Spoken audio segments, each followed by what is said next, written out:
अपन कमाई से होली में। हेलो हेलो हाँ जी भैया भैया राहुल वीडियो तो चमक गई स्टार हो गई नी जी। धन्यवाद धन्यवाद रहुए लोग दर्शक लोग का आशीर्वाद बा।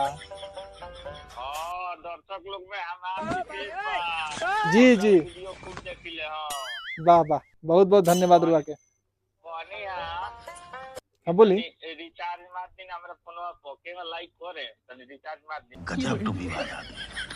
दिन। सुनी ना रुआ यही का करत करत हमरा से 15,000 रुपया रिचार्ज करा लेनी रउरा ऐसा फॉलोअर मिली तो हमरा खेत द्वार सब बेचा जी महाराज। अब हमरा दिल्ली से घरे जाके पैसा निकलवा के फिर रिचार्ज कर तो रुआ हमरा लाइक मत करबा फॉलो मत करबा हटाई हमरा के जल्दी हमरा हटाई आईडी रुआ कहीं लौकेला हइले ना कि रुआ लाइक कर तनी फॉलो कर तनी हमरा के चिट्ठिया बुझले पड़ो बागर हई हां तारा ऐसे ना चाहिए फॉलोअर का तू फोन रखो हटा ऐसे फोन मत कर हमरा के रखो फोन रखो चलो हटाई यहां से बागर बुझता रहलो तारा ऐसा फॉलोअर मिल जाओ तो बात जिंदगी बर्बाद हो गई।